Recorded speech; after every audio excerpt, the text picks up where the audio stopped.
Bonjour tout le monde, bienvenue à Un peu de crime dans ton café, le podcast où on jase de crime en prenant un bon café. Yay, t'as pris ma phrase! Je l'ai dit comme faux, ouais. j'ai hésité en disant « Ok, parfait. Ouais. Yay! Je suis votre animatrice, Catherine, et comme toujours, je suis avec l'incroyable, l'irremplaçable, la formidable, je sais trop un autre mot en able, Audrey.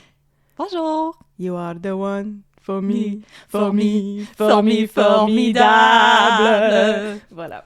Je pensais que t'allais me chanter You are the chosen one. I am the chosen one. Non, c'est vrai. Loving him, it's Fun, fun, fun. I love the chosen one. Not as much as me. Bon. Non, c'est pas ça que j'allais chanter. Bienvenue. Bienvenue. Merci. Bienvenue dans mon sous-sol. Ah, il est toujours aussi beau. Il fait moins frais que d'habitude, C'est beau me panel semble. de bois. Ben, c'est beau. Moi, je trouve qu'il fait chaud dans ton sol. Je m'habille toujours en Oui. couche. OK, ben c'est une autre bonne idée. Fait qu'aujourd'hui, on va parler de choses terribles Absolument. qui va inclure un palmarès de choses terribles. C'est Exactement. ça que tu m'as- Bon samedi matin! On rira pas dans mon prochain épisode non plus, fait que je sais pas c'est quand qu'on va rire. Un jour. On fait quand on va faire les 2 minutes d'un mauvais téléroman. Là. Ah oui, absolument! Ah, je peux-tu le spoiler déjà? Ouais, c'est comme une accroche, tu sais. Oui. Le monde va se Faut dire que « vous Hey, restiez je vais jusqu'à la rester fin. jusqu'à la fin pour entendre Catherine résumer le téléroman 5e rang avec Maude Guérin. Exactement. » Voilà, c'est ça qu'on va faire à la fin. Et voilà. Mais en attendant, on va parler de café, parce Exactement. qu'on en présente toujours un. Mhm. Fait que, ben oui, vous le savez, là, je sais pas pourquoi je résume ça, là, c'est comme... Mais c'est pour les nouvelles personnes. Pour les nouvelles Bonjour! personnes, parce qu'il y a des nouvelles personnes. Bienvenue. Ben oui, des fois, Faut qu'elles t'embarques. se sentent puis tu accueillies. dis, mais qu'est-ce qui se passe? Quel est ce podcast? Que se passe-t-il? Mon Dieu. Blablabla. Fait que là, c'est ce qui se passe. Au début, on présente un café. Ensuite, on parle de crime, on pogne les nerfs, on braille, on rit. Puis à la fin, on rit. Et voilà. Et voilà. Donc, C'est un beau aujourd'hui, programme. là, c'est ça qu'on se demandait, là. On a reçu une boîte de Third Wave, qui est un service d'abonnement café. Puis là, depuis, on le recevait encore. Puis là, on se disait, ah, la personne nous a juste abonnés pour toujours, c'est donc bien généreux. Mais là, Audrey vient de se rappeler que peut-être que c'est elle qui a mis sa carte de crédit, puis que finalement, c'est nous autres qui payent pour le café. Puis après, Audrey se demande pourquoi elle a un crédit comme pas génial. Ah! C'est dur de keep track de... Pour vrai, j'ai entendu une Girl publicité... Yeah! J'ai entendu une publicité d'application qui te permet de comme suivre tous les abonnements que t'as, puis j'étais comme, mais c'est qui a besoin de ça? Puis là, j'y pensais, puis j'étais comme, Moi. ouais. Définitivement moi, parce que l'autre jour, je regardais ma carte de crédit, puis j'étais comme...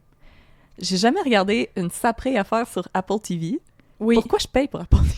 Ben, c'est ça. Hier, j'ai commandé des couches sur Amazon. Oh! Oh! Puis là, après ça, juste avant de les commander, j'ai eu la présence d'esprit de me dire « je m'étais pas comme abonnée à des couches pour avoir un rabais. » Et oui, j'avais fait ça, mais je voulais plus acheter la même sorte, fait que j'ai annulé mon abonnement. Mais moi aussi, j'aurais besoin de l'application pour keep track de mes abonnements. Ouais. Donc, le café qu'on vous présente aujourd'hui, qui nous a peut-être été offert par Perle, mais on n'est pas sûr.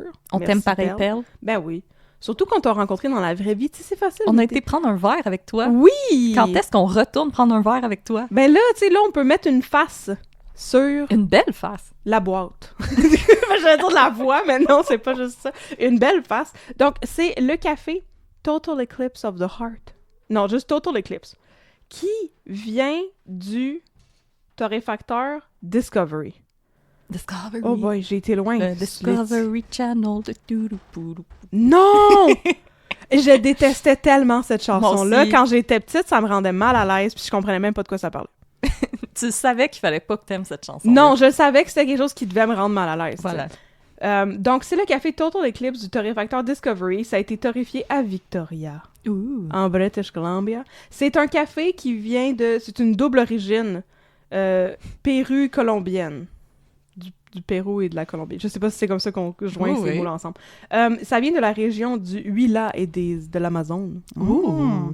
Ça Et vient de loin. c'est des variétés, plein de variétés ensemble. Bourbon, qui est ma préf, Katimor, que je sais pas c'est quoi, Katura, qui est une autre de mes préfs, Patché, que je sais pas c'est quoi, puis Tipika, qu'on aime. Tout le monde aime Tipika parce que c'est typique. Exact. Et c'est un café lavé.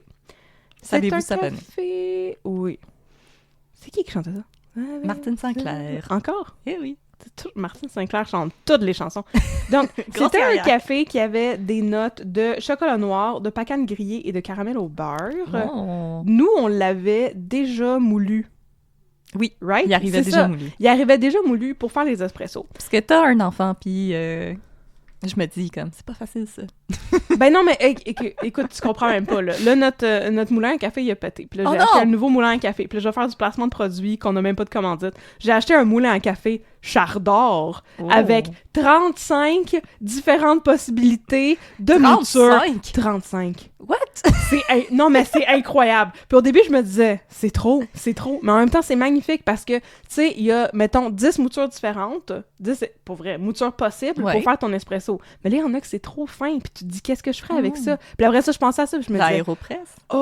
ben oui, tu pourrais faire de l'aéropresse, mais tu pourrais aussi juste, tu sais, saupoudrer ton café sur un tiramisu. Là, ce serait la parfaite mouture pour... Fait que là, on a dû jouer avec un peu. Ah, je sais. Mais en tout cas, il est incroyable. Fait que on a un nouveau moulin à café. Mais celui-là, il était déjà mouliné. Bon. Et des notes de chocolat noir, pacane grillée et caramel au beurre. Ça goûte pas vraiment si sucré que ça. C'est une torréfaction qui est assez foncée. Fait que c'est quand même un goût qui est velouté, puis un café qui est beaucoup plus agréable que le café du Tim Hortons à boire le matin. Ben, la barre est basse en esti pour Tim Hortons. Non, mais je voulais faire une... je sais pas, je voulais vous donner une comparaison, de faire ça sur un continuum du café. Ouais. Fait que, oui, non, c'est ça, c'était un café qui était... C'est vraiment doux, velouté. Il y a une torréfaction assez foncée. Il y a quand même de l'amertume, mais pas tant que ça. Honnêtement, c'est un bon café pour se réveiller le matin. Assez polyvalent. Puis avec juste assez de touches acides qui viennent avec le café de variété Bourbon, que moi j'aime particulièrement. C'est des bons cafés, ça. C'est des bons cafés. Ça, puis les cafés ancestraux, les heirlooms. Oh, oui. Ça, là, c'est des bons cafés Puis les super tomates acides heirloom. que j'aime. Ah oui, les tomates heirloom aussi. Ils sont toutes croches, mais on les aime. On les aime de même. Donc, on vous recommande aujourd'hui le café Total Eclipse du The torréfacteur Discovery. Yes. Yes, de Bonnie Tyler. C'est elle-même qui a torréfié le café. Voilà. Maintenant, j'ai fini de cafouiller en parlant de café, puis maintenant, je vais t'écouter raconter une histoire terrible. Mais là, juste avant que je commence te parler de plug, puis je me De rends plug? compte que toi puis Ah moi, oui. il faudrait peut-être qu'on s'adresse à nos auditoristes, Pourquoi?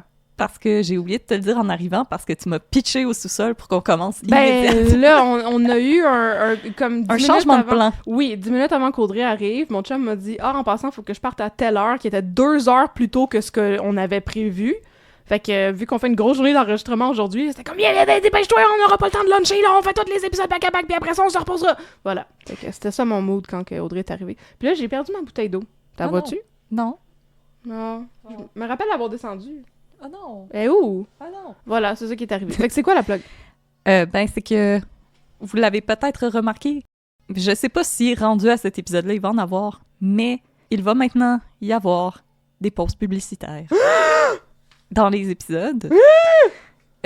Comme vous savez, Catherine et moi, on a commencé ce projet-là, ça va faire maintenant pas tout à fait 4 ans.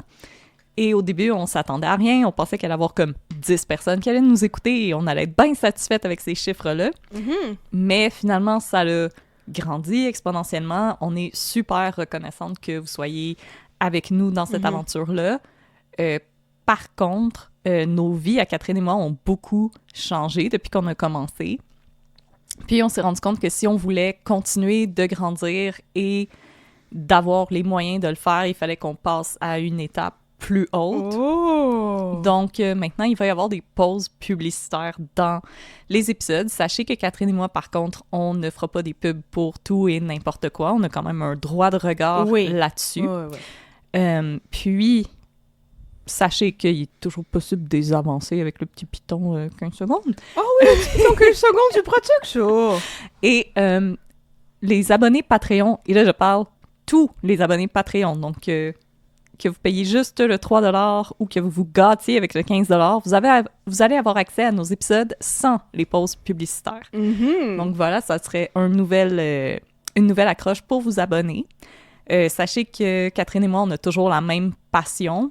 C'est juste que le temps de recherche qu'on met, le temps pour enregistrer, le temps pour monter, le temps pour faire les illustrations, c'est beaucoup dans nos vies. On travaille toutes les deux à temps plein. Yeah. Et juste pour pouvoir continuer sans péter aux frettes, ben ça nous prenait un peu d'aide. On est fatigué. On est fatigué. On est fatigué. Ça nous prenait un peu d'aide qu'on a été chercher. Sachez que justement, cette aide-là, par contre, on a un droit de regard dessus. On ne vous annoncera pas des gros camions qui polluent. Non? Non. Tu veux pas d'annonce de F-150? Non, je vais les laisser à Karine Vanasse. Oh my God! C'est controversé, ça! Alors, c'est ça. On espère que ça vous dérangera pas trop et que vous serez toujours là avec nous. Ben oui. Mais c'est ça, sachez que c'est juste que Catherine et moi, on avait besoin d'une petite aide pour continuer et ne pas péter aux frettes et envoyer l'enfant de Catherine à l'université parce qu'elle fait vraiment attention de ne pas le bercer trop proche du mur. Oui, parce que ça diminue tes chances d'aller à l'université. Exactement. Sauf si tes parents sont riches aux États-Unis puis ils payent par le backdoor pour faire semblant qu'il est dans l'équipe sportive du collège. How dare you! How dare you! J'ai vu les documentaires là-dessus. Mais c'est aussi pour dire que la raison pour laquelle on a pris cette décision, c'est tant pour ne pas péter aux frettes, comme mon enfant a l'air d'être faire en haut, il crie, mais probablement qu'on ne l'entend même pas dans le micro. Mais c'est correct, mon chum va s'en occuper. Mais donc, c'est autant pour ne pas péter aux frettes que parce que, nous, on a été bercés trop proche du mur, puis on est cocoon en ce qui concerne les finances. Exactement. On n'est pas des chats de la finance. On n'est pas des finance cats, pantoute, ni des business cats, pantoute. Fait que, justement, on est allé chercher du monde qui va pouvoir nous aider avec ce côté-là, puis nous compléter. Voilà, puis ça va peut-être aussi notre équipe. Nous donner des opportunités pour embarquer sur d'autres projets. Oui, puis faire des épisodes spéciaux avec des invités spéciaux. Ça, c'est un de nos objectifs avec ce nouveau partenariat-là. Exactement, puisqu'on était mal à l'aise d'inviter Éric Bruno chez Catherine. Oui, mais là, on lui a écrit. Fallait que je le signale. J'ai pas eu de réponse. En fait, j'ai écrit à son agent, j'ai pas eu de réponse. Puis, c'est ça. Dans les premières journées, j'étais stressée. Puis là, maintenant, je suis revenue au niveau de stress normal que si je reçois un retour de courriel, je vais faire le saut. Je suis comme, qu'est-ce que c'est ça? Pourquoi ils m'écrivent? Voilà. Ouais. Fait que, voilà, c'est les nouvelles par rapport à nous. Alors, merci d'être encore des nôtres après toutes ces années, ou peu importe, même si vous avez juste embarqué dans l'aventure il y a 2 semaines. Merci d'être encore là. Ah oui. Vous auriez pu arrêter au bout de 5 minutes. Ouais, vous auriez pu faire comme tabarnak. Ah, qu'est-ce qu'il y a? Barnac. Barnac, qu'est-ce que c'est? Non! Bon, je vais retourner écouter Joe Rogan Experience. Donc, là-dessus, je vais pouvoir commencer mon cas. Ah oui, j'ai hâte. Que j'ai intitulé John Bauer, un bon père de famille. Il a fallu que je passe le search dans mon texte pour être sûr que j'avais pas accidentellement écrit Jack Bauer. Oh! De 24 heures. Exactement. Bip, bip, bip, bip. Oh mon Dieu. C'est tellement stressant, 24, mon Dieu, c'est stressant. On a toujours 24 heures pour sauver le monde. Toujours. Contrairement à la tune de Justin Timberlake. Et Madonna. Exactement. Puis quelqu'un d'autre, genre... Timbaland. Ouais, ben oui, c'était l'époque où est-ce qu'il y a eu... avec l'autotune. Ça aurait été cœur. Timbaland, il était comme sur toutes les features à tout le monde. Là. Oui. Il arrivait juste faire... Oui, comme dans la tonne de One Republic. Oui. C'est mieux que Little John, mais en tout cas. Il va feature dans notre épisode aujourd'hui aussi. Alors, aujourd'hui, ma source, c'est Death of a Family, un article de Sharon Doyle Dreger du Maclean's, qui a été publié le 15 avril 2002, qui n'est plus disponible en ligne. J'ai dû utiliser le Internet Wayback Machine. Le Wayback Machine? Je me sentais comme un hacker. Ah, mon Dieu, ouais, exactement. Pareil comme Mafia Boy. Exactement. Mais là, on sait que c'est pas un bon père de famille, d'abord. Eh non. C'est du sarcasme. C'est du sarcasme. Ah, okay. Oh! C'est beau, je suis embarquée dans le train. Alors, trigger warning, parce que c'est un family annihilator, donc il va y avoir des morts de femmes et d'enfants, mais les enfants sont pas trop jeunes. On se console comme qu'on peut. C'est rassurant. On se console comme qu'on peut dans notre domaine. Ouais. C'est assez court comme épisode. Ma vie a été un petit peu rocambolesque ces dernières semaines, alors 100%. j'ai visé un petit peu moins bas que d'habitude et j'espère que je serai pas trop déçue de moi-même. Non, un peu plus bas que d'habitude. Oui. On aurait dit que tu disais que d'habitude, ton cas, il est vraiment bas. Puis là, il Ouais. est moins bas que tes Oh non! Non, c'est le contraire! C'est le contraire! Bon. Je suis pas en train de dire que ça va être pas juste moins étoffé que genre Lavaganza. Ouais, mais parce que des fois, il y a moins de détails qui sont disponibles. C'est ça. Puis Voilà, moi, je vais en je reparler dans mon cas après. peux pas en faire plus. J'ai pas de boule de cristal.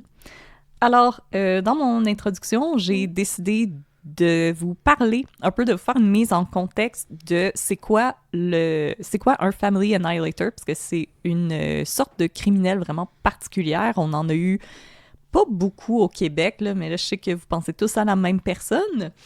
Mais il y en a plus aux États-Unis. Est-ce que son nom rime avec Bee Marmotte? Exactement. Mais c'est pas un Family Annihilator parce qu'il a pas tué son ancienne femme.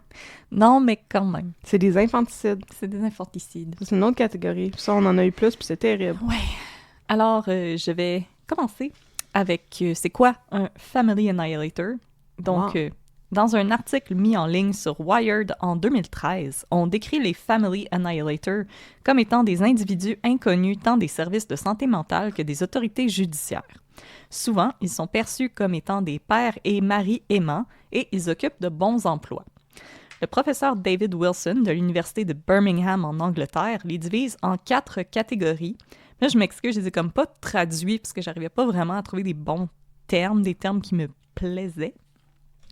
Alors, dans un premier temps, on a le self-righteous, qui sont ceux qui tiennent leur conjointe comme responsable de l'effritement de la cellule familiale. Et le crime va souvent survenir lorsque la conjointe demande le divorce ou qu'on apprend qu'elle a une aventure extra-conjugale. Ensuite, on a le type disappointed, qui sont ceux qui tuent leur famille en raison d'une déception qu'ils ont subie à cause d'une décision prise par l'un des membres de la famille. Souvent, c'est lorsqu'un enfant décide de ne plus souscrire aux croyances religieuses de sa famille ou annonce qu'il appartient à la communauté LGBTQIA+. Donc, là-dedans, on va retrouver beaucoup les crimes d'honneur. Wesh! Ensuite, on a les anomiques, Oh, what is that? qui sont ceux qui voient la famille comme le symbole d'un certain statut économique.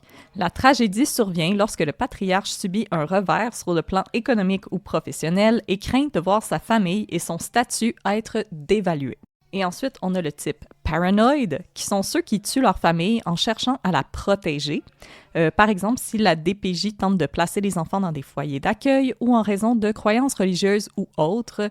Ce crime-là a eu lieu plusieurs fois aux États-Unis dans les dernières années à cause de la croyance QAnon. Il y a eu beaucoup de pères de famille qui ont tué leur famille parce qu'ils croyaient que c'était la guerre civile qui s'en venait ou quelque chose dans ce genre-là. Donc, avec les ébranlements politiques qu'on vit présentement, ce type-là est en hausse. Donc, il va falloir faire attention à ça. Peu importe la catégorie à laquelle ils appartiennent, les Family Annihilators sont généralement des hommes aux tendances assez conservatrices, qui ont une conception très stéréotypée des rôles des femmes et des hommes au sein d'une famille et qui se voient tout au haut de cette hiérarchie qu'est leur famille.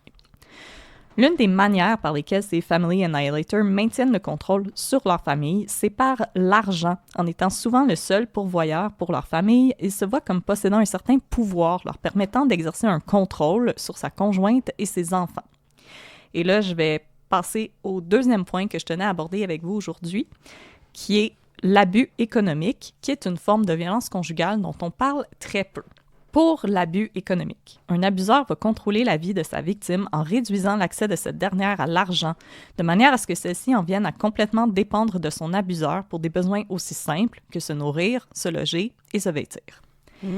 Il s'agit d'une forme de manipulation sournoise qui peut se manifester par des tactiques telles que le fait d'exercer une pression sur son ou sa conjointe à quitter son emploi, forcer son ou sa conjointe à lui remettre son salaire et toute somme qu'il ou elle pourrait gagner et ouvrir un compte conjoint auquel la victime n'a pas accès. Un abuseur pourrait également forcer sa victime à lui remettre une importante somme d'argent pour effectuer un achat dont lui seul bénéficie, par exemple une nouvelle voiture, un loyer, un voyage, des choses comme ça. Puis là, on va nuancer ici. Je ne dis pas que le fait d'ouvrir un compte conjoint constitue automatiquement une forme d'abus. Je crois aussi que quand on forme un couple, c'est normal de parfois aider l'autre s'il se trouve dans une situation de précarité économique. Par contre, je pense que les conversations entourant l'argent doivent pouvoir se passer dans le calme et avec honnêteté. Si une importante somme a été prêtée, le prêteur a droit à des explications et à un plan quant à son remboursement, et les achats substantiels devraient être discutés sans qu'une pression quelconque soit mise sur l'un ou l'autre des individus qui forment le couple.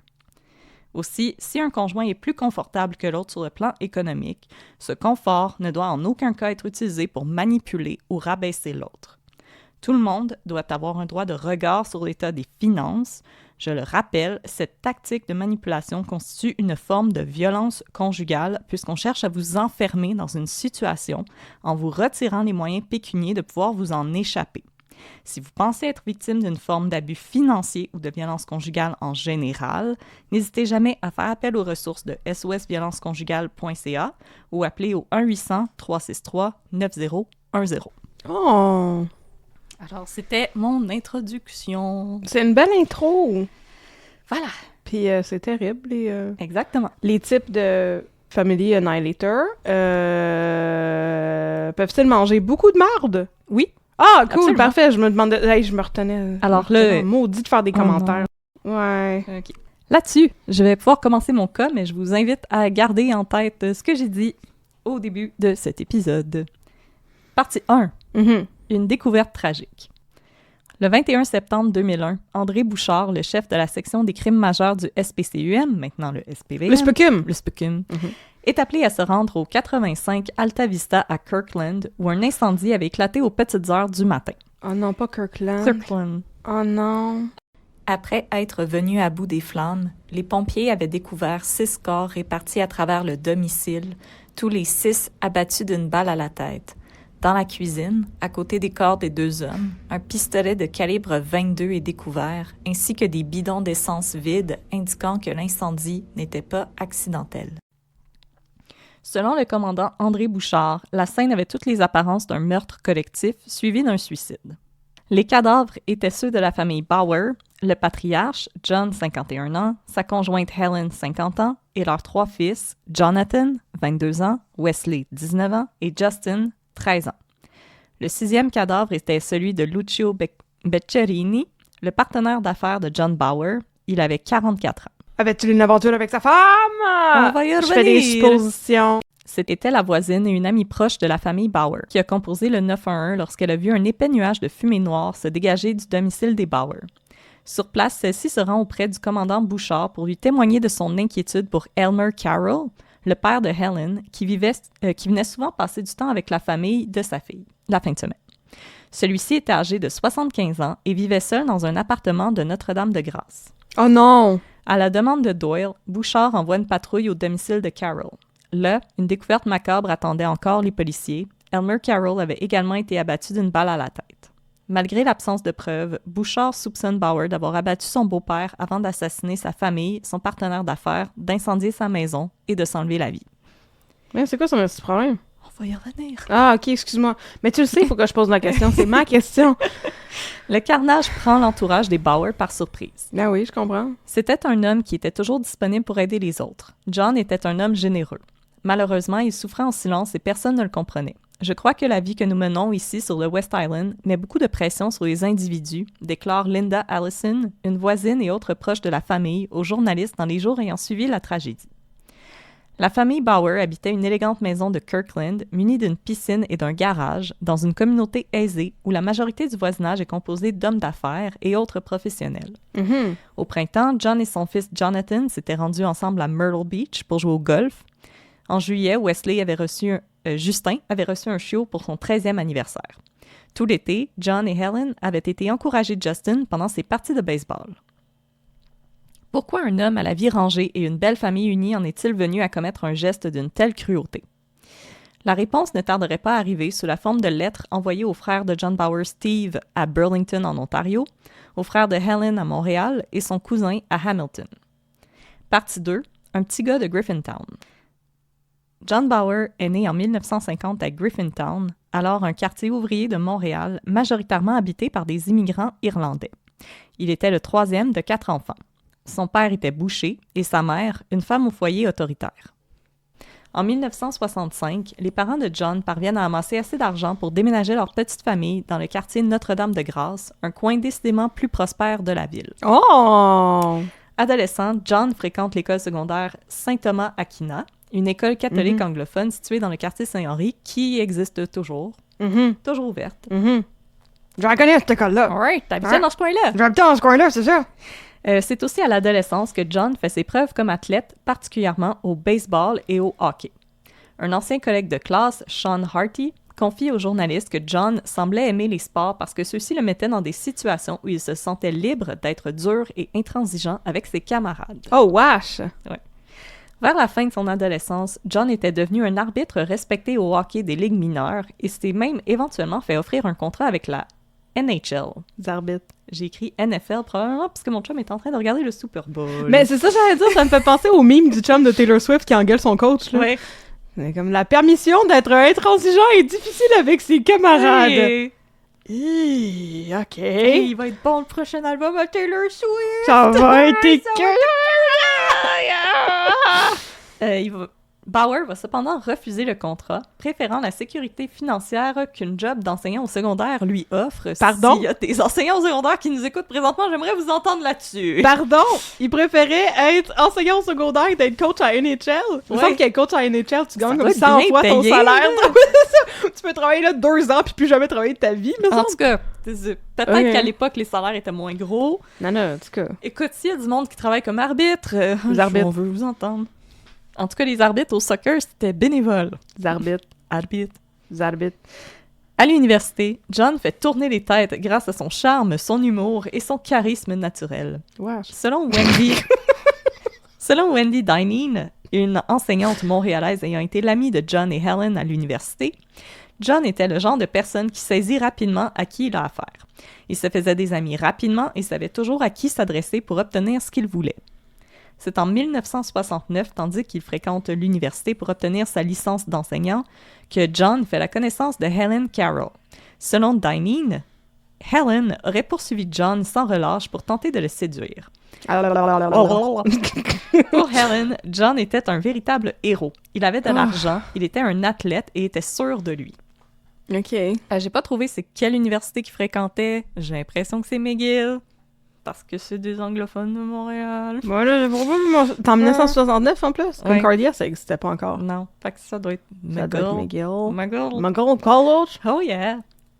Pendant leur relation, John est aussi exigeant envers Helen qu'envers ses anciens coéquipiers. Oh non, cool, Et les amis de Helen. Cool. Red flag, red flag! Drapeau rouge. Drapeau rouge! Carton rouge! Carton rouge, là, John! Calme-toi! Les amis de Helen voient des changements négatifs s'opérer chez celle-ci. Oh. Celle qui aimait autrefois sortir et s'amuser ne voit maintenant que rarement ses amis, préférant rester auprès de John, qui ne cache pas sa jalousie. Elle était obéissante, mais elle semblait heureuse, déclare Dineen au journaliste. Oh non! Autre que sa jalousie, un autre trait de personnalité de John froissait particulièrement Dineen. Oh. Selon elle, John aimait faire flasher son argent et dépensait sans compter pour épater ses amis et connaissances. Mais il est prof au secondaire! Oui, je sais. Qu'est-ce Mais il que était c'est ça? même pas prof encore, il était étudiant. Ah, excusez. Puis il était arbitre au hockey des Ouais. ligues mineures. Ah! Le hockey bantam! Exactement.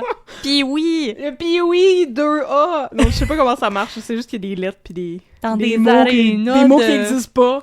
dans comme- des arénas de Valleyfield. Oh, la grosse arena à Delson! Hey. Oh. Oh, t'es beau ça!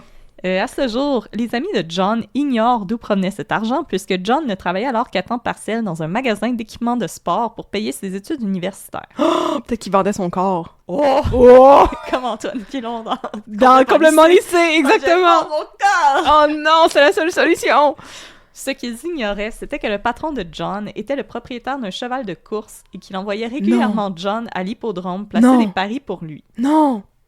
En passant, gérant de sport expert qui est propriétaire d'un cheval de course, c'est tout un CV. Ça coûte cher un cheval de course Ben en oui, plus. ça coûte cher, un cheval, point. Ça coûte cher un cheval. Ça coûte cher un cheval. Un cheval. Ça coûte très cher un cheval.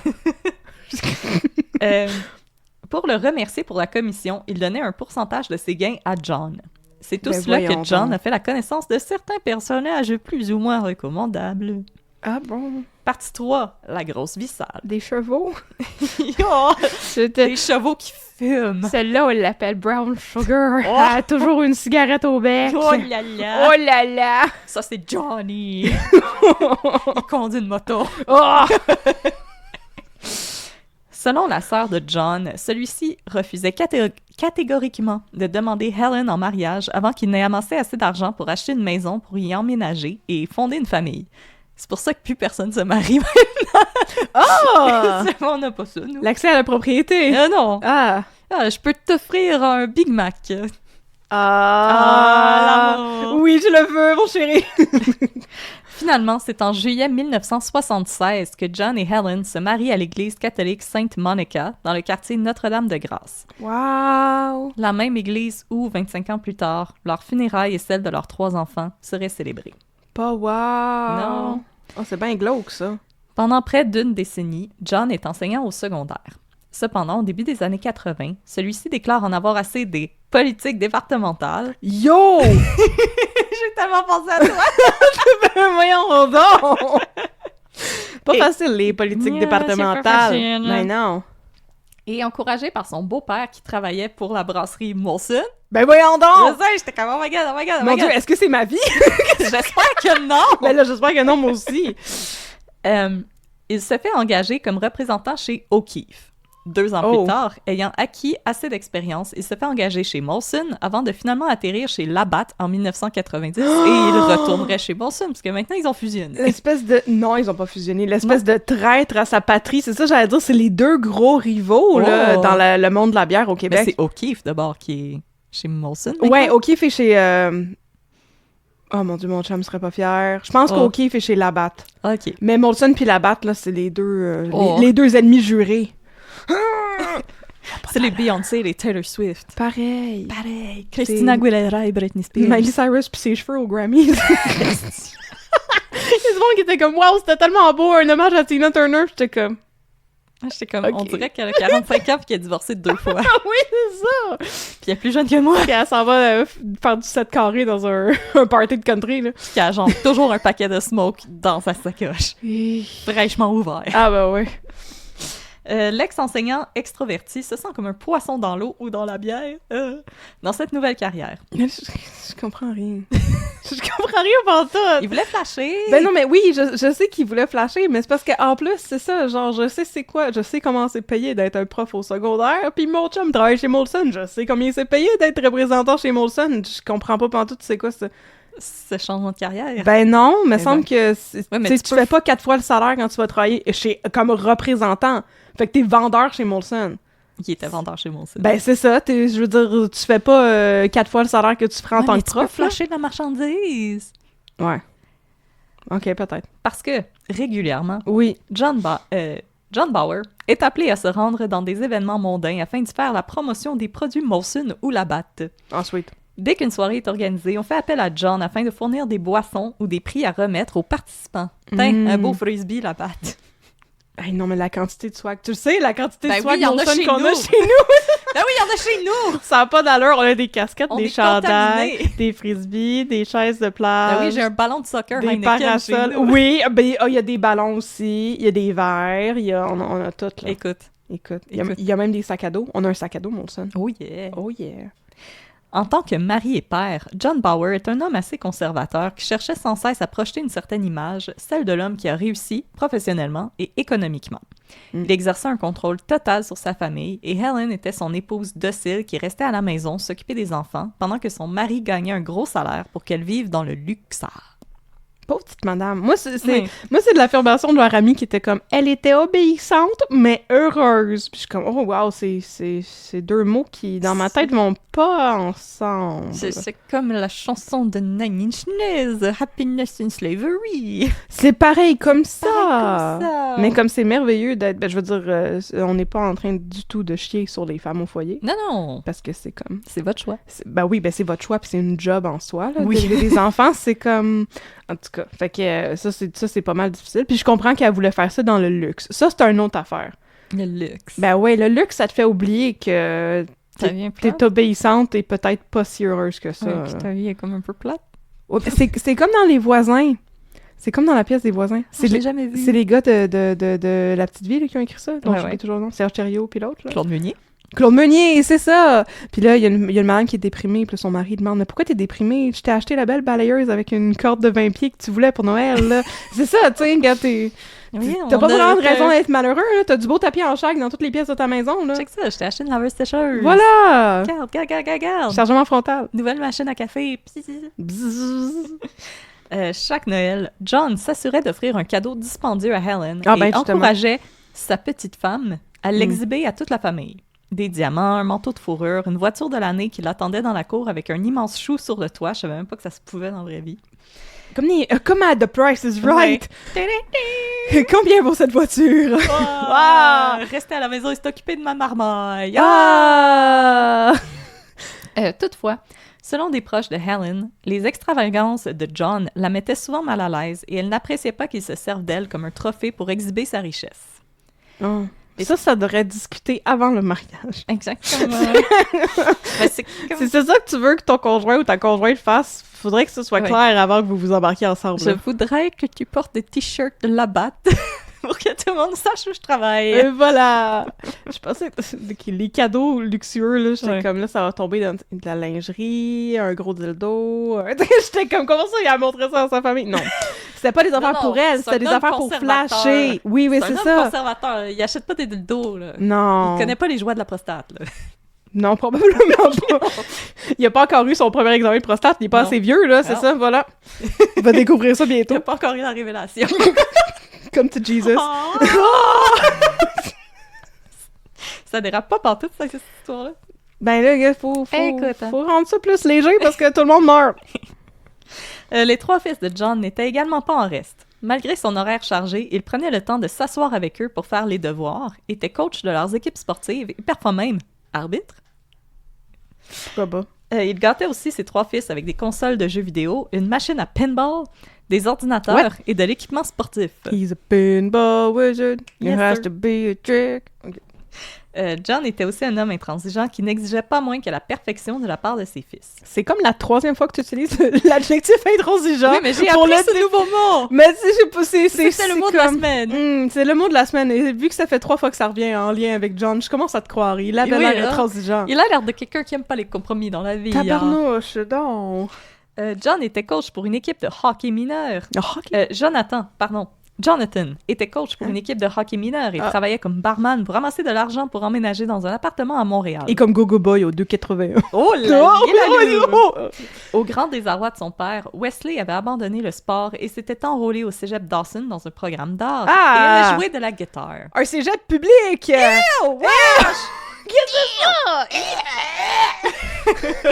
Il y a plus que 2000 étudiants, c'est pas assez select! Ah! Mais là, Il y a des il microbes! il s'appelait Wesley avant de faire tous Ouais. ces moves-là. Ben, je C'est pense pas que comme c'est- il s'appelait Jesley. Puis là, quand il a fait tout ça, il était comme on va changer ton nom pour pas que t'aies l'hélialgie. Ouais, mais je pense que ça a toujours été comme ouais, je sens que en tant que middle child, je vais comme aller faire mes affaires dans mon coin. Ah, Je peut-être. sens qu'on se calisse un peu de moi. Là, ça se peut. Mais c'est peut-être juste un hasard. Il aimait peut-être juste tous les noms avec des J. Ouais, mais il De Daya. est le seul qui avait pas un nom de J. Ouais, c'est vrai. C'est triste. Ouais. Selon les proches de la famille, les trois garçons aimaient autant leur père qu'ils le craignaient. Le mariage de John et Helen avait aussi commencé à s'étioler, Helen en ayant assez de l'attitude contrôlante de son mari. Ah, Partie 4. tu m'étonnes. Perte de contrôle. Oh. En 1996, John subit une blessure grave à la jambe et là, entre parenthèses, j'ai beau chercher, je n'ai jamais trouvé quelle était cette blessure. Il s'est enfargé dans ses lacets, puis il tombe à pleine face sur le trottoir. Exactement. Puis là, il s'était raflé le genou. I'm a little boy and I've hurt my knee. C'est exactement ça. En plus, la plaie s'infecte et John a si mal qu'il n'arrive plus à marcher. Oh mon Dieu! L'ancien athlète a vu son poids passer la barre des 300 livres, le forçant à subir un cerclage gastrique, brochage d'estomac pour le common people, Ah, ben oui. pour arriver à perdre du poids. Ah. Incapable de travailler pendant près d'1 an, les chèques des assurances sont venus à manquer et Helen a été forcée d'emprunter de l'argent à son père pour subvenir aux besoins de sa famille. En quête de changement, John demande à être transféré au bureau de Labatt situé à Calgary, une demande qui lui sera refusée. What? Pourquoi? Ah non, non. J'ai envie que tout soit vraiment plate. Oui, c'est Comme ça. ma vie, le paysage, tout. Je veux Les tout être là. vaches, les cactus. Hey, chérie, je t'amène en voyage à Calgary. On peut même pas changer tes Saskatchewan. Non. C'est même pas là. Ah, ils sont pas assez loin. Y a-t-il quelqu'un qui a fait une tune sur l'Alberta? Sûrement. Ah, ok. Finalement, en 1999, Ouais. John annonce à sa famille qu'il quitte son emploi, supposément écœuré par les « tout le monde ensemble », Politique départementale. Ben voyons donc! Ça a l'air d'être l'excuse facile. Mais c'est comme si t'as toujours des problèmes avec les autres. Peut-être Ouais. que le problème, c'est toi. Ouais, il y a de l'air d'avoir comme un point commun là, dans tous ces Ouais. emplois-là. Ah bon? On dirait. La chicane a l'air de toujours être là où t'es, monsieur. C'est pas de sa faute. Eh oui, c'est parce que Boum Desjardins l'aime trop. Pas boum! Voyons donc! Boum! Voir qu'on a pu parler de boum aujourd'hui. Boum! Toutefois, selon des documents obtenus par la police suite à la tragédie de 2001, John aurait plutôt été renvoyé dû à ses abus d'alcool et insubordination. Colore-moi surprise. Puis aussi, tu travailles à la BAT puis t'as un problème d'alcool, c'est comme pas génial, là. Mais là, écoute, il disait dans Breaking Bad, là, tu sais, il faut jamais que tu consommes. Non. Tu consommes jamais sa job. Don't get high on your own supply. Non, don't get high on your own supply, exactement. Voilà. Fait que même si tu travailles dans une compagnie qui fait du crack cocaine, faut pas que tu consommes du Non. crack cocaine. Touche pas le crack cocaine. Non, touche pas ça. Contente-toi de porter le swag. Le swag de la crack cocaine company. Ça serait beau, ça. Ah! T'avais une petite pipe à crack, là. Oui, mais c'est... Brandy. Oh non, mais t'as juste un sweatshirt avec une cuillère avec une petite flamme en dessous. Wow. Bold! Mais dans un style cartoonish, là. New comme York comme si Fashion c'était Week. la compagnie What the Fuck qui l'avait faite. J'imagine, genre, Kanye West porter ça. Ah ouais, non, 100%.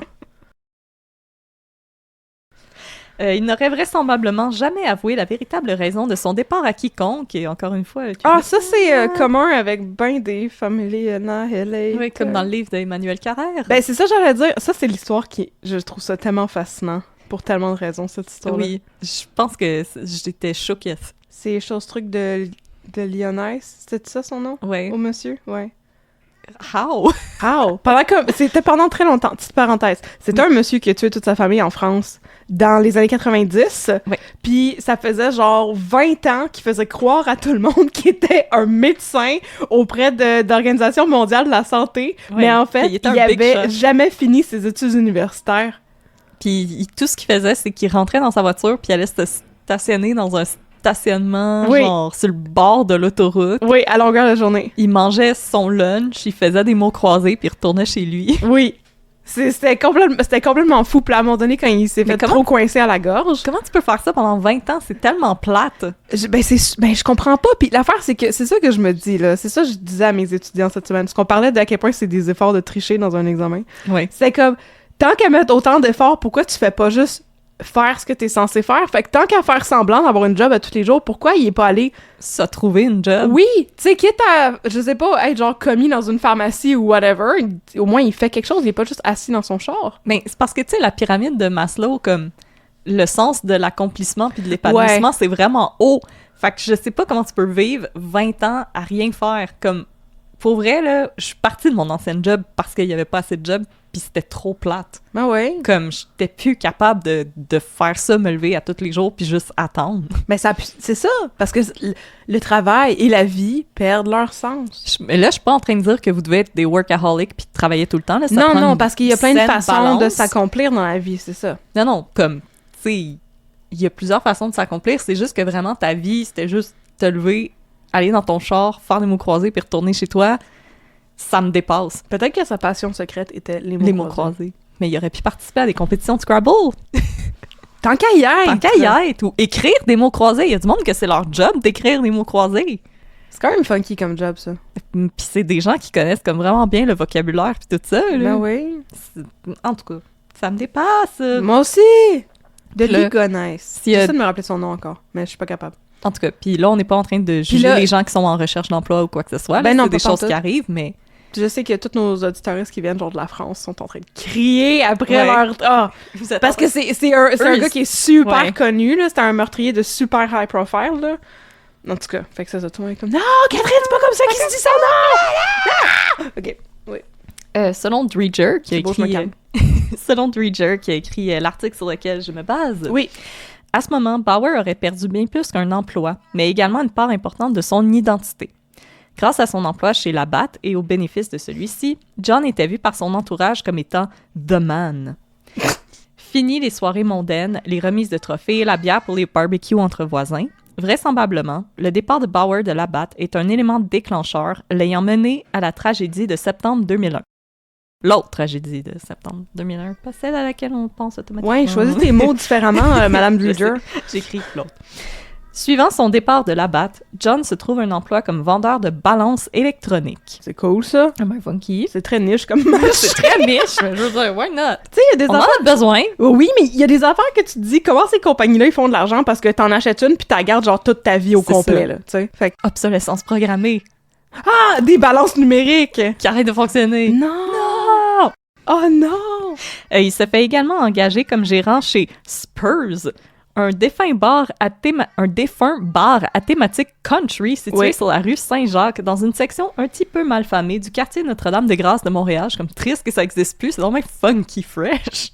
Attends, c'était situé où? Sur la rue Saint-Jacques? Quoi? Ben, c'est à côté de chez nous, ça. Ben oui, hein? Ben oui, c'est ça! On aurait Non, pu aller à la place, il y, a là. comme, il y a le motel Colibri puis le bar de danseuses nues des Amazones. Oh! C'est ça qu'il y a maintenant, probablement, à cet endroit-là. Ah, mais Puis là, 3-4 concessionnaires de chars, un Tim Hortons, c'est bon. un McDo. Ah! Puis après, l'autoroute. Ah, c'est beau, ça. Je sais, hein? Catherine est bonne en géographie. Je suis très bonne en géographie. Et là, au moins, le bar de danseuse aurait pu garder la thématique country. Spurs. J'enlève tout, sauf mon chapeau puis mes Spurs. Ah, ça... Oh! Ben, ça serait nice. Pourquoi... Ben, c'est comme... Non, en même temps, ça prend du temps à faire le tour. C'est comme, c'est un peu limité comme thématique. Puis là, les chevals déprimés pour aller là, puis ça sent... Oh! Et le père Ch'tibi. Le frère Ch'tibi. Ch'tibi avec son cheval déprimé. Oh non, pauvre lui. Viens ici, là, mon ami, le cheval, ça sent pas bien. Pourquoi qu'on finit toujours par faire des jokes de chevaux? Je sais pas. Mais j'allais dire, mais si c'est un bar de danseuses de cheval, c'est parce que c'est des juments qui dansent, tu sais. Ils se font aller Puis la là, queue. c'est juste tous les chevaux qui sont comme un à côté de l'autre, dans la rue, puis il y a comme une fenêtre, fait qu'ils regardent en dedans, puis il y a la jument qui est comme ta ta ta ta ta ta ta ta, puis elle se met sur ses pattes en arrière. Là. Hi! Ça. Ok, cette joke commence à déraper. Ok, excusez. John était un excellent gérant, un véritable teddy bear, et celui-ci parlait d'éventuellement ouvrir son propre bar, et ça, c'est selon d'anciens employés. Éventuellement, John se trouve un nouvel emploi en assistant à un match de hockey de son aîné, Justin. Dans les gradins, il fait la rencontre du père d'un coéquipier de son fils, Lucio Beccherini.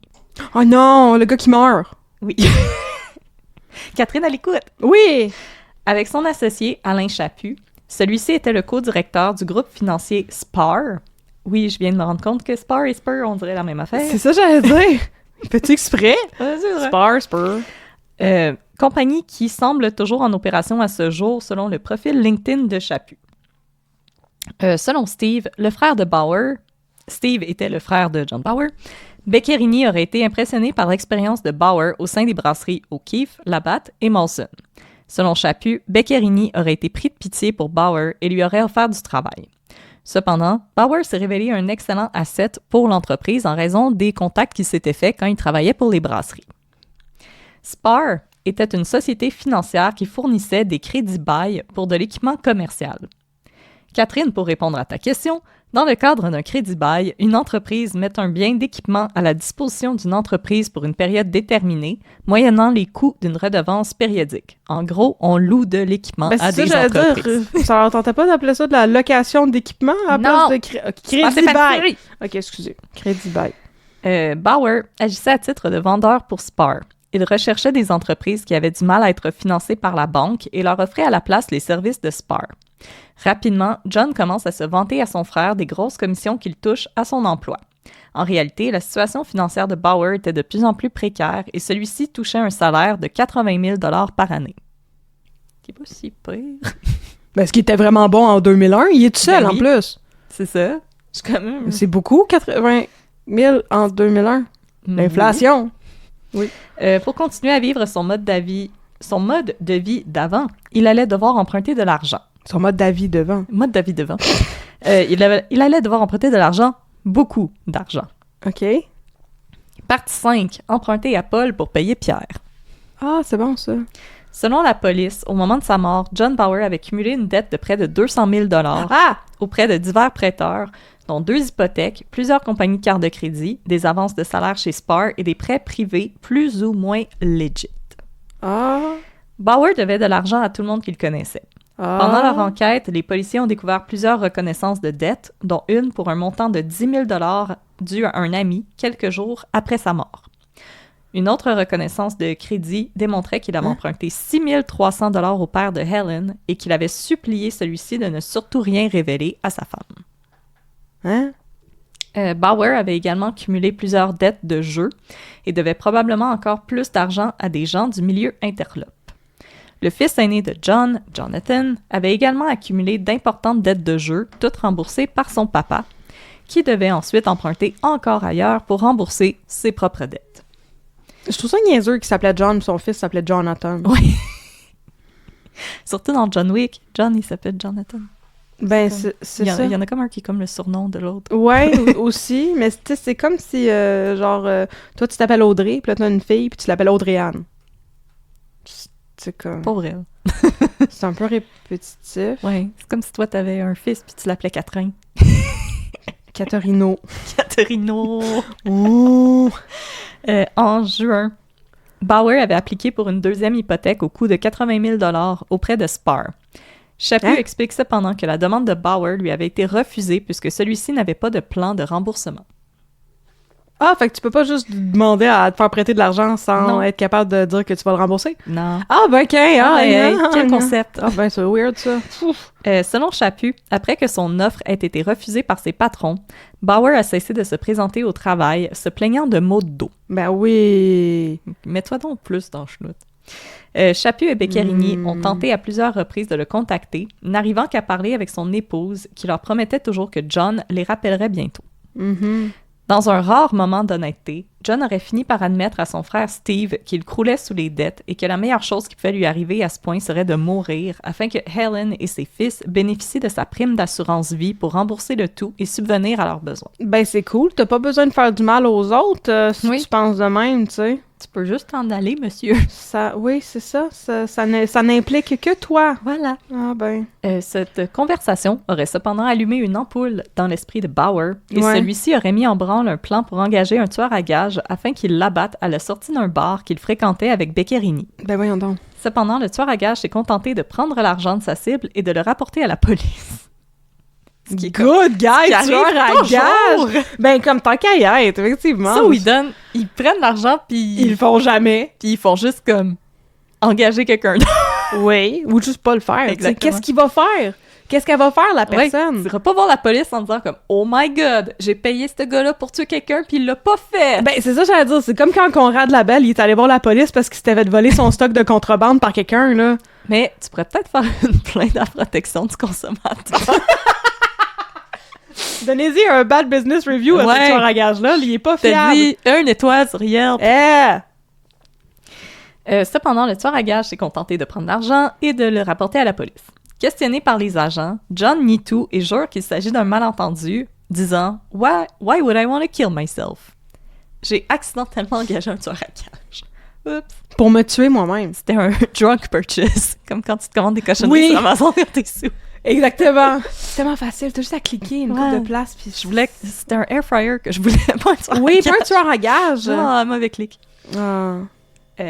Partie 6. Le drame. Selon l'enquête du coroner, le massacre de la famille Bauer se serait déroulé sur une période de 3 jours, Oh non. débutant le mardi 18 septembre 2001, avec la mort de Helen.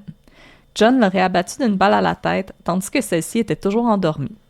Justin, le fils le plus jeune, aurait connu le même sort que sa mère. Par la Ok. suite, John a téléphoné à l'école où celle-ci travaillait pour les informer qu'elle serait absente puisqu'elle ne se sentait pas bien. Si John... T'imagines-tu s'il est comme... Oui, ma femme, elle pourra pas se pointer pour travailler parce qu'elle est morte. Ah non, excusez, elle est malade. Elle a mal à la tête, très mal à la Elle est tête. super malade. Ouais, il y a comme un gros trou dans sa tête. Ouais, ça doit faire mal en est. Non, mais t'imagines-tu s'il appelle puis il se vend immédiatement comme ça? Il est juste tellement niaiseux. Il Il est un peu tweet. est un peu tweet, non, OK. Mais c'est aussi que j'ai comme compris qu'elle Apparemment, Helen était retournée au travail probablement parce qu'il y avait trop de problèmes d'argent, parce que dans l'article, il n'est pas mentionné. Puis là, ça dit qu'il a appelé l'école où elle travaillait, fait que je déduis qu'elle a fini par retourner au travail. Puis c'est vraiment terrible à dire, là, mais comme... Si t'es pour te faire tuer par quelqu'un, c'est quand même moins pire de se faire tuer pendant que tu dors, tu t'en rends pas compte. Au moins. Tu sais? Ah. Qu'est-ce qui arrive à Jessley puis Wanatan? Si John a également contacté l'école de Justin pour les informer de son absence, la police ignore quand exactement celui-ci aurait été abattu. Selon la police, John aurait probablement attendu que Jonathan rentre de son corps de travail aux alentours de 3 heures du matin pour l'abattre. Oh! Puisque Wesley était parti très tôt au cégep et qu'il avait des cours toute la journée, il aurait probablement été abattu à son retour au domicile familial en soirée. Mais ça, c'est pire! Comme... Parce qu'ils sont réveillés, ils le voient, t'as peur, c'est ton père que t'aimes, puis à qui tu fais confiance. Ouais. C'est dégueulasse. Le lendemain matin, soit le mercredi 19 septembre, John se serait rendu à l'appartement de Notre-Dame-de-Grâce de son beau-père avec son pistolet. Selon les éléments de la scène de crime, Elmer Carroll aurait été abattu alors qu'il était dos à John pour prendre son manteau dans la penderie. OK. Après avoir tué son beau-père, John aurait contacté l'employeur de celui-ci pour l'informer de son absence en raison d'un mauvais rhume. En après-midi, John téléphone à ses patrons, Alain Chaput et Lucio Beccherini, leur demandant de venir chez lui car il aimerait discuter d'une opportunité d'affaires avec eux. Toutefois, Chaput et Beccherini étaient en route pour jouer au golf et ont refusé l'invitation de leur employé. Bravo, le golf! Mais pourquoi tu ferais ça? Je sais pas. Mais c'est ça, moi je trouve ça complètement incompréhensible. Là, OK, t'as tué tout le monde dans la maison, là. Là, peut-être, je sais pas, c'est comme t'as pété une fuse, t'as fait une psychose, t'étais plus en contact avec la réalité. Là, t'as tué tout le monde dans ta maison. Là, après ça, tu t'en vas chez ton beau-père. Là, ça, c'est de la méga préméditation. Là. Il y a tellement d'étapes là-dedans où est-ce que tu peux te dire je voulais me suicider, c'était ça mon but là-dedans? Ben, c'est peut-être là que ça va arriver avant de sortir de chez nous, d'aller tuer d'autres mondes, d'appeler mes boss pour les convoquer ici, Pourquoi tout ce monde-là a besoin de mourir aussi? C'est comme... Je comprends rien. Ben, c'est ça. Je trouve ça tellement étrange. Dans le cas d'Emmanuel Carrère, on va se rappeler qu'il a aussi tué ses parents. Il a tué ses beaux-parents aussi, il me semble. Oui. Ouais, parce qu'il devait de l'argent à tout le monde. Mais c'est la même affaire pour pourquoi il est allé tuer le pauvre Elmer Fudd, là. Oui, non, je sais qu'il s'appelait Elmer Carroll. Mais il y a les théories de la police après, parce que malheureusement, on peut pas interroger personne. Ah. Il reste personne pour les interroger. Mais il reste M. Chaput.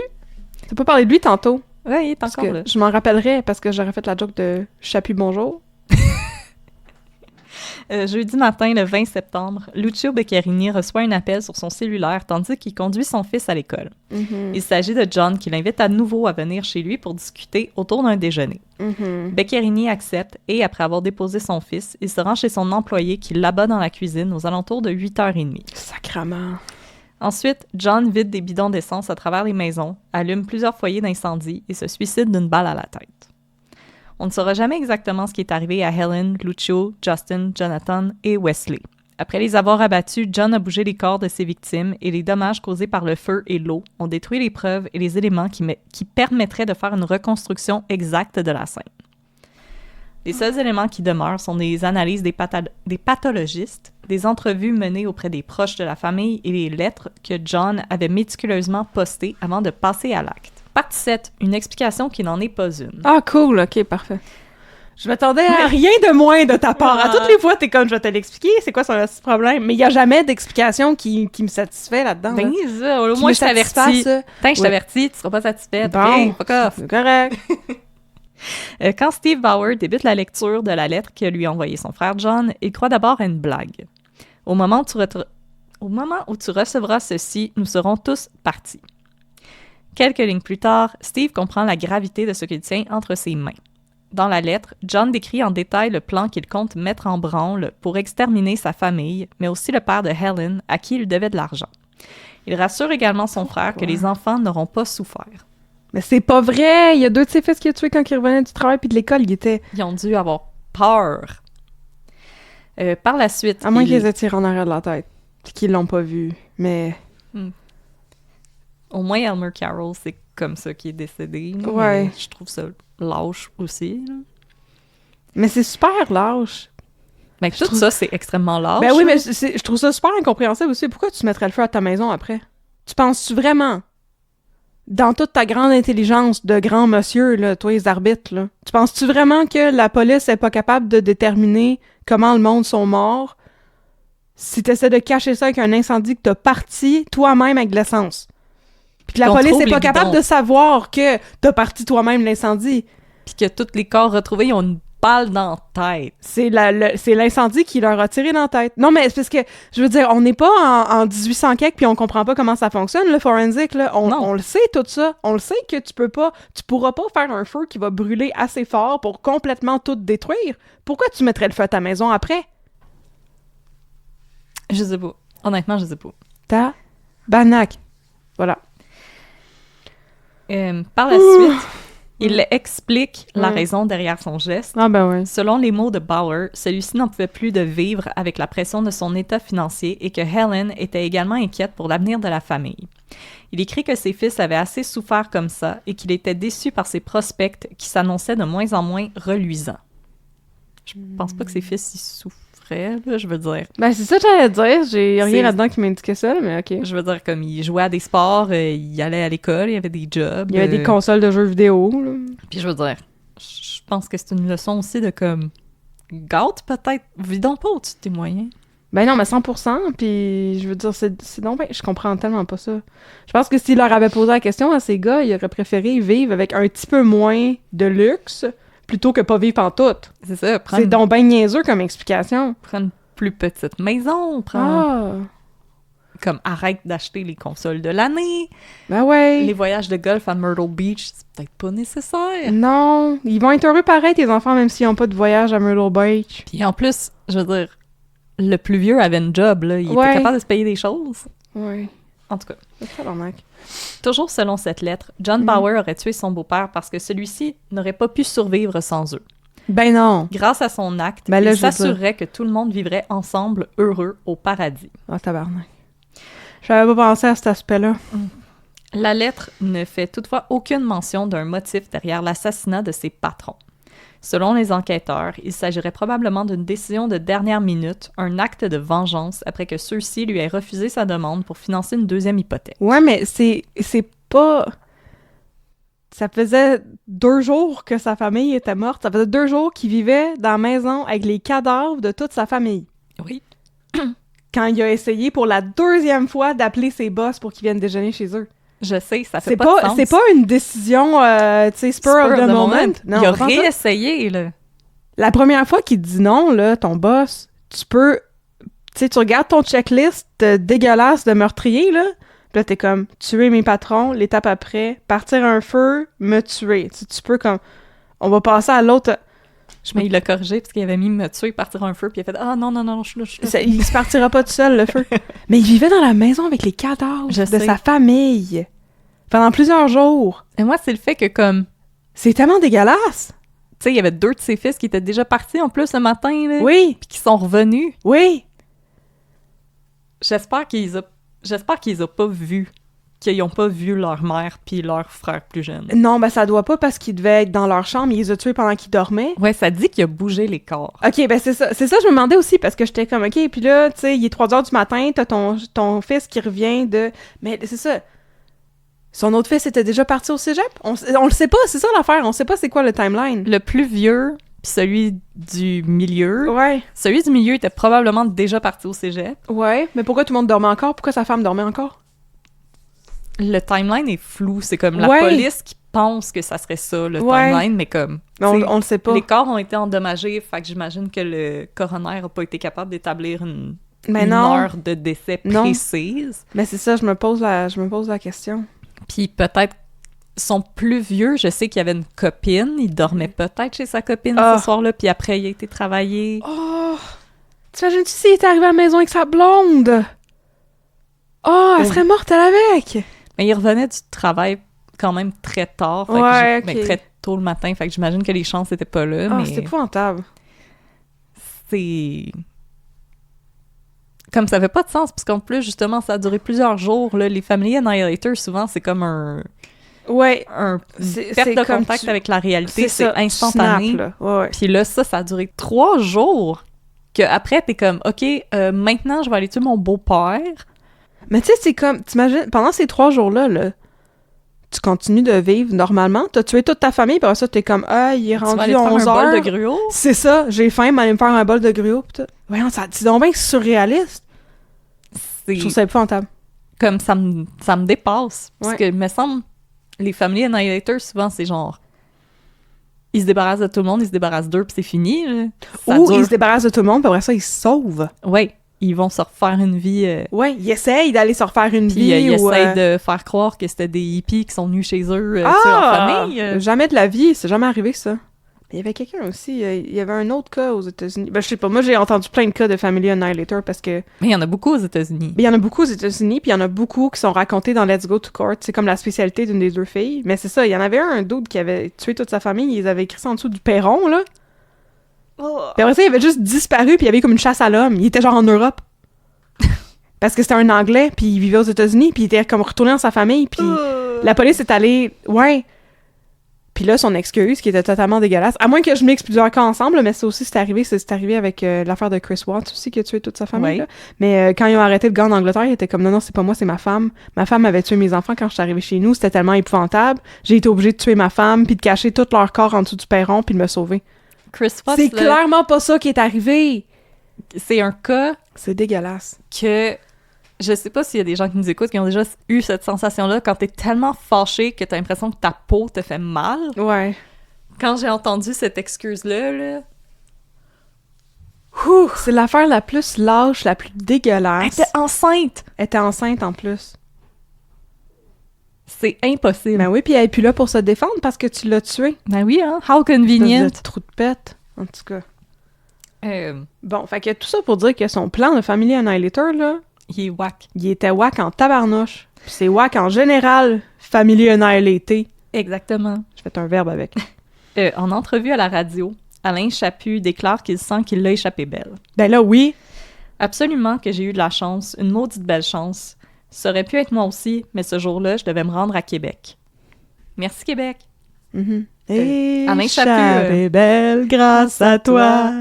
Échappée belle. Parfait pour moi. Exactement. Alain Chaput est toujours en vie de nos jours. Il est sur LinkedIn. Hashtag God bless. Bravo, Alain Chaput. Merci de ne pas le rejoindre. Je suis sûre qu'il veut mettre Ben ça non, derrière lui. ouais, c'est ça. Je pense que tout le monde qu'on mentionne, Oui. nos auditeurs, ils savent qu'on leur crée patience, là.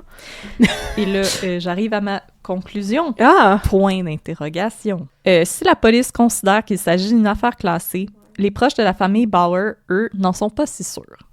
Ah! Selon Steve Bauer, le meurtre n'était pas une manière de se sortir du gouffre financier. Ben, ça l'est jamais, mais ça empêche pas du monde de faire ça pareil. Exactement. Il aurait pu déclarer faillite, dit-il en entrevue avec Dreger. Il se demande si des usuriers, des membres du milieu interlope n'auraient pas eu quelque chose à voir là-dedans. S'ils n'auraient pas menacé la famille, ou même exécuté la famille Bauer. Je sens que toi et moi, on a la même opinion, mais je vais te demander Ok. de me laisser finir. Oui, bien sûr, bien sûr. Cependant, sans vouloir manquer de respect à Steve Bauer et à la mémoire de la famille, John Bauer aurait pu déclarer faillite. Oui, mais pour faire ça, il faut accepter de se montrer vulnérable et d'admettre la défaite. Ouais. John Bauer, c'était un homme fier qui aimait flasher son cash. C'est pas ça que j'allais dire, pas en tout. OK. La faillite, ce n'était pas une option pour lui, parce qu'il aurait fallu accepter une autre perte de statut après avoir perdu son statut de Monsieur Labatte. Vas-y. Et moi, ce que j'allais dire, là, c'est que je comprends parfaitement la dissonance cognitive du fait de pas être capable de réconcilier quelque chose de vraiment terrible qui a été fait par quelqu'un que tu pensais que tu connaissais, tu sais. Mais si la mafia... si t'as une dette envers la mafia, puis que la mafia veut avoir son argent, ils vont pas te tirer dans la tête. Ils pourront brûler jamais ta mettre la main maison. dessus. Je sais, Tu sais, ils Mais vont, c'était ils vont la te prochaine kidnapper, partie de puis te mon couper texte. un doigt ou whatever, tu sais. péter les rotules. Te péter les rotules, parce que je veux dire, s'ils tirent dans la tête, c'est certain qu'ils T'appeler n'auront la pas nuit. accès à... Ouais. Mettre Non, une ils tête vont de te cheval dans menacer. ton lit. Ils vont aller à ta job te menacer. Aussi. Ils veulent leur cash, ces gens-là, là. Eh oui, ils veulent pas juste tuer du monde pour tuer du monde, voyons donc. C'est une Non. organisation légitime, la mafia, OK? Il y a des règles, là. Il y a des règles. Il y a un code d'honneur. Puis, si vous avez pris des notes au début de l'épisode, vous avez sans doute compris que John Bauer appartient aux Family Annihilator de type anomique, ceux qui sont motivés par le statut et l'argent. Ah, ben oui, c'est vrai. John préférait la mort plutôt que l'humiliation. Mm. Pourquoi avoir tué sa famille en entier? Ben, selon moi, c'est pour que la vérité ne sorte pas. Non, mais too bad for him, la vérité est sortie. Voilà. Mais là, si c'est pour que la vérité ne sorte pas, t'écris pas une lettre pour confesser Oui, que t'es un pourri, Que un sale. que t'es un pourri qui a tout perdu son argent puis que c'est pour ça que t'es en train de faire ça. C'est ça. Selon moi, John Bauer ne s'est pas suicidé ou a pas go through avec son plan de se faire descendre par un tueur à gages digne d'un film des frères Cohen Oui. parce que Helen aurait tout appris. Elle aurait vu comme toutes les... Il y aurait eu une enquête, puis elle aurait appris tout l'argent qu'ils avaient absolument pas. Mais peut-être aussi que l'argent de son assurance-vie était même pas assez pour couvrir toutes les dettes qu'il y avait. Peut-être. Puis quand il a compris ça, il s'est dit « Ok, mais ça marchera pas, le tueur en série. Oh ben, whoops. Le tueur à gages, pardon. Ah, whoops, mon plan, il fonctionnera pas. Ah! Puis, ah oui, j'en parlais du milieu interlope.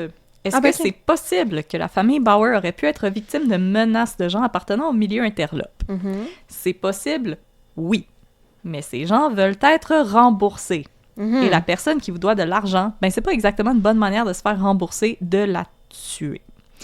Dans le milieu Non. interlope, le meurtre, c'est une manière de renverser la hiérarchie, de semer le chaos dans les rangs. Mhm. Ou de te venger des journalistes qui... Mais ça, c'est Qui parle de toi. Mais ça, c'était l'opération Shark, ce n'était pas la mafia. Parce que si vous pensez aux gens ou aux chefs de mafia qui ont été abattus sur la Rive-Sud, Ah ben ouais. c'était pour prendre leur rôle Ouais. au sein de la famille. Ben oui. C'était parce qu'une La famille...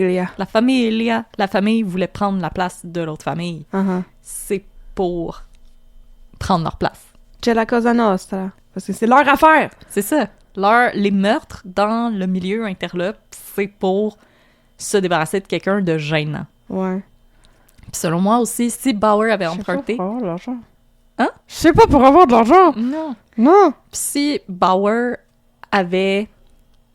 Puis tu sais, je dis quelqu'un de gênant. Je pense pas que Bauer, s'il avait emprunté de l'argent au milieu interlope, chose qu'on ne sait pas pour sûr, puis je veux dire, milieu interlope, c'était peut-être aussi juste des petits prêteurs un peu sales, là. Tu sais, Oui, ouais. comme il y en avait dans District 31, Jerry Bouton. Jerry Boutonné. C'est vrai, Jerry Puis Boutonné. là, moi, une intellectuelle, Gérard Bouton. Gérard Bouton. C'est lui qui avait prêté de l'argent à Frédéric des Grands-Prix, c'est ça? Oui. Ah, nice, je me rappelle de ça. Ouais. Que ça m'a pris vraiment longtemps à comprendre que c'était pas deux personnes. Jerry. Parce que Poupou, il disait tout le temps Jerry Bouton. Jerry Là, je Bouton. pensais que c'était deux personnes. En tout Ouais. cas.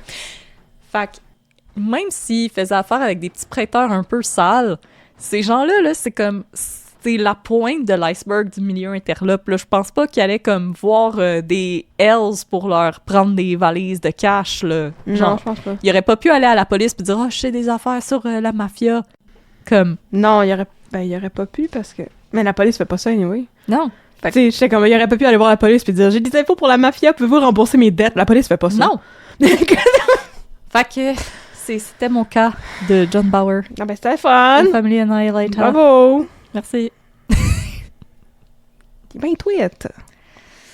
Pas toi, mais lui. Il est bien cave. Mais Ça, c'est un super. ça fait pas de sens. Non, ça n'a pas de Je sens comprends pantoute. toujours pas pourquoi il a abattu son partenaire d'affaires. Non, ça, ce bout-là, il a encore moins de sens. Mais peut-être que la clé du puzzle et la raison pour laquelle je n'étais pas capable de m'expliquer les affaires de même, c'est parce que je suis athée. Ah. Fait que pour moi, c'est comme on va pas tous se retrouver au paradis. Mais même ça, tu vas pas te retrouver au paradis avec ta famille si toi-même tu t'es suicidé et tu Mais te ramasses en enfer. C'est ça, moi je suis Ta famille va être au paradis, ils vont être corrects, eux autres. moi je suis catholique, puis Ouais. comme si tu t'es tué toi-même, tu t'en vas en enfer. Ouais.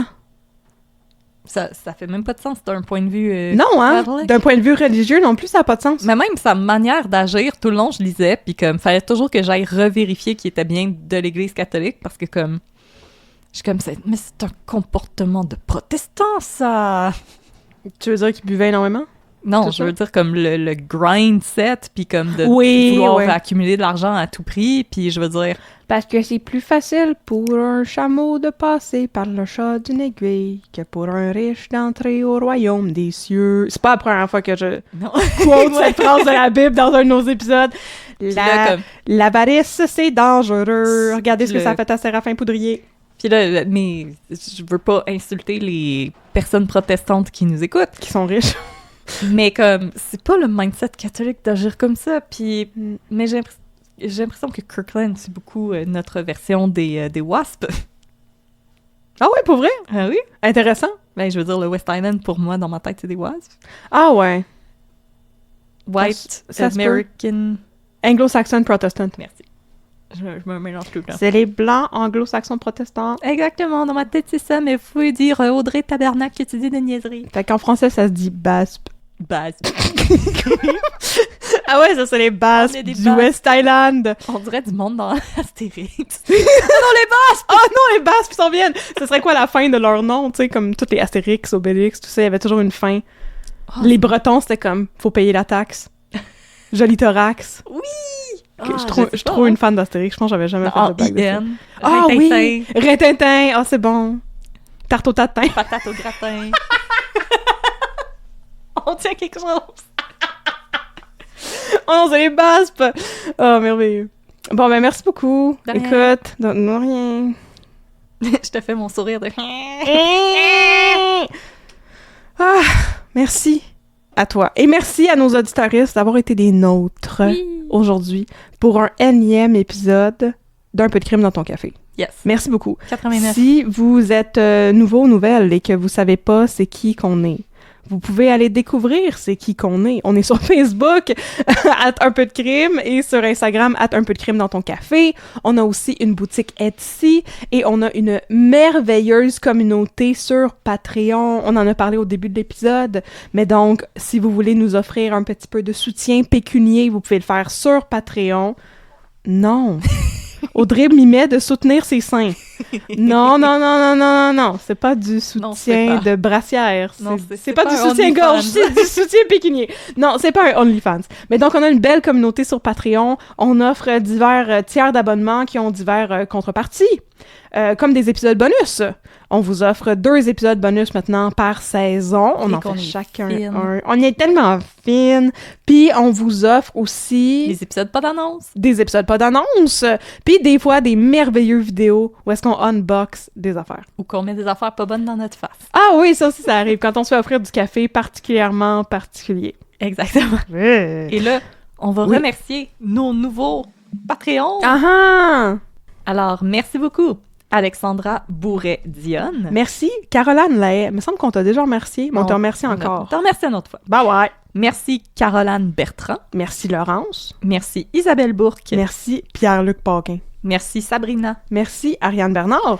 Merci, Noémie Bernier. Merci, Kim Dubé. Merci, Elisabeth Fauché. Oh, merci, Méliane Léveillé. Ah, et merci, Lou Leblanc. Yeah! Merci beaucoup. On espère que vous aimez vos nouveaux privilèges. Oui, absolument. Parmi Oui. ces beaux privilèges, il y a une... Privilège! Privilèges. Oui, parmi Ouais. ces bons... Cette semaine, mes étudiants m'ont demandé pourquoi les gens des années 70 parlaient comme ça et quand est-ce qu'on a commencé à parler comme nous, et je n'ai pas encore trouvé la Hey, réponse. pourquoi les gens roulaient les airs? Mais c'est pas juste ça. J'essayais de l'expliquer à mon chum parce que moi, les accents, c'est quelque chose qui me fascine. Mhm. Je disais, c'est pas juste les R, c'est la prononciation est plus dans le fond de la Ouais. gorge que... Alors, aujourd'hui, nous allons parler comme ça, donc je vais vous déclamer un poème de Gaston Miron. Mais non, c'est ça. Fait que... Fais donc! Fais donc! Non, je ne peux pas. Là, à ce stade-ci, je peux juste... À ce stade-ci de mon enseignement de poésie, je peux juste faire des poèmes de Saint-Denis Garneau. Ah, Mais donc... tu vas y arriver. Une partie des contreparties auxquelles vous avez droit sur Patreon, c'est accès à notre magnifique communauté Discord. Moi, je voudrais faire un shout-out à tous ceux et celles qu'on surnomme nos amis dans notre poche. Exactement. C'est les amis dans notre téléphone. Notre communauté Discord est vraiment incroyable. Ils nous offrent beaucoup de soutien. Ça nous encourage beaucoup à continuer. Merci beaucoup. Les filles et les garçons, et les yels. Exactement. J'ai bien dit ça? Oui. C'est que j'étais comment? Il me manque un mot. Il me manque un mot non-binaire. Les yels. Les yels, les ils et les elles et les yels. Voilà. Ta- C'est Les personnes les plus sweet de l'Internet, elles sont toutes là et elles attendent toutes de devenir votre amie à vous aussi, Oui. dans votre poche. Et là, pour finir l'épisode en beauté, Yes, sir. Audrey, Yes. je vais te raconter dans ma voix de Gaston Miron. D'accord. Je vais te raconter 5e rang. Oh yeah! Ça va nous prendre une petite musique de violon qui swing, là. Oui, c'est ça, j'allais dire. Ça devrait être une petite musique country. là.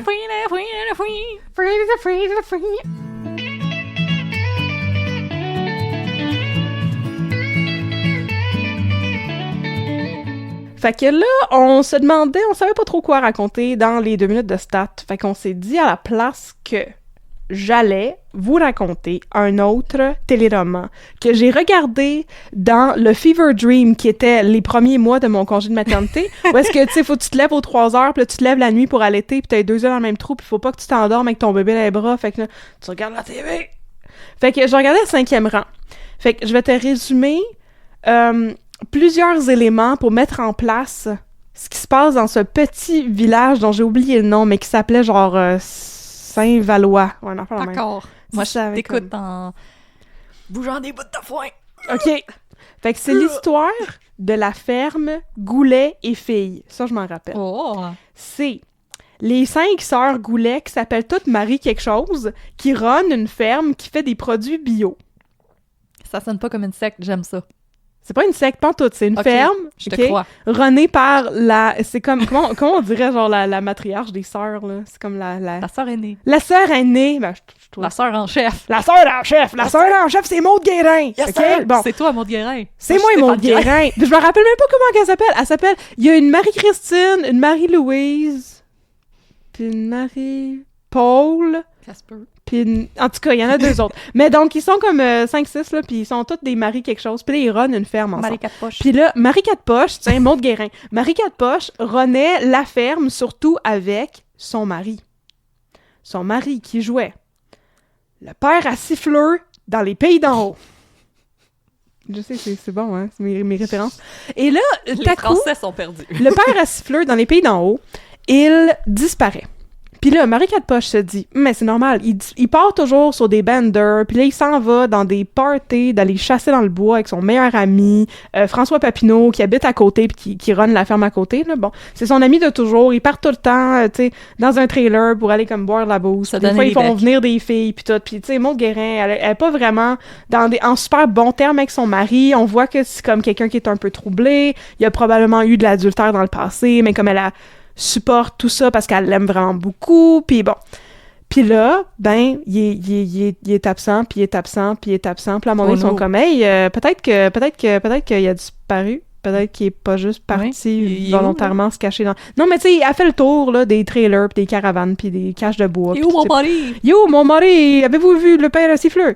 Puis là, elle fouille partout, et tout à coup, elle va voir la police. Puis là, il y a juste un policier, parce qu'en fait, c'est comme...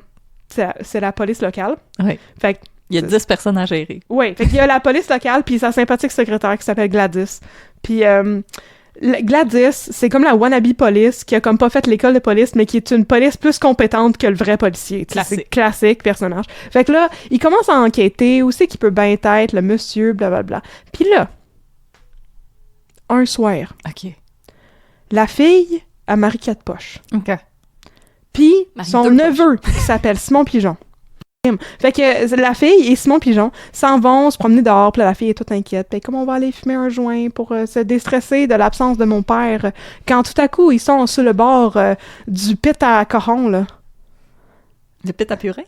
Non, ben comme le pit à boîte des corons. OK. Puis là, ils sont comme, coudonc, qu'est-ce que les corons, ils font tout dans le milieu du pit à boîte de corons? C'est le milieu... Ils ont succombé c'est le à la milieu de laitue du nuit. démon. Ils ont succombé au jambon du démon. Puis là, ils réalisent que en fait, c'est parce que le papa a disparu, Il est là. il est dans la fosse à corons en train de se faire manger par ses propres corons depuis on sait pas combien de temps! Parce que ça faisait genre 3-4 jours qu'il était disparu, là! Puis ça, c'est de même que ça commence 5e rang. Wow. C'est incroyable, hein? Qui a tué le monsieur? A-t-il été tué? François Était-il Papineau. trop sous? Est-il tombé en pleine face dans son champ à purin? Ça arrive. Et ça arrive. Puis là, tu tombes en pleine face parce que t'es trop sous, tu t'étouffes dans la boîte, tes cochons te mangent. Story of my life. Ça Mondays. arrive à toutes les Mondays. C'est meilleur. C'est une affaire, c'est super évident, ça arrive à toutes les 2 minutes. Fait qu'il y a-tu quelqu'un qui l'a tué? Pourquoi l'aurait-il tué? C'était juste un bon père de famille qui aimait aller boire Et pouné. des quilles de Molson tablette dans le bois.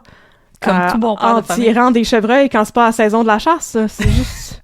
c'est super legit. Donc, qui a fait ça? Au pauvre père à siffleux. Oh. Je vais vous le raconter une autre fois. Oh yeah! Oh yeah! Fait que c'était le début de 5e rang. Ah ben merci, je vais retourner faire mes foins. Ah, ouais, t'es joint ou t'es foin? Mes foins? Ah, ok, j'étais comme... Je ne succomberai pas à la laitue du démon! Non, du tout. Moi, je vais retourner... La salade de Satan! passer le balai dans ma grange. Je sais pas. Je sais pas ce qu'on fait sur une ferme, honnêtement. Je suis trop une personne de ville. Là. Exactement. On va aller faire ça. On va aller faire des foins, I guess. Ok, Flatter des poules. compter les poules pour être sûr qu'elles sont toutes Oui. là encore. Ça, c'est important, C'est ça. important. Mais ils font ça à tout bout de champ dans le livre de comptes de la ferme de mon enfant. Ah. Faut toujours compter les moutons parce qu'il y en a toujours un maudit qui se sauve. Tabarnou. C'est tout le temps noir. Ouais! Pourquoi je l'ai dit de même? Je Maudit m'excuse mouton. pour la manière que ça l'a sonné. C'était effrayant! Fait que, ouais, c'est ça qui se passait dans le 5e rang. Fait que c'est peut-être le nouveau téléroman que je vais te compter avec. Puis là, c'est comme, mon fils, il a bientôt 2 ans, là. Fait qu'il y a des affaires qui s'estompent dans ma tête. Oh non. Je vais vous compter ça avec le plus de détails possible, mais comme, à un moment donné, Ça va être j'ai vraiment moi-même absurde. débarqué parce que c'était trop rendu un fever dream. Il y avait comme...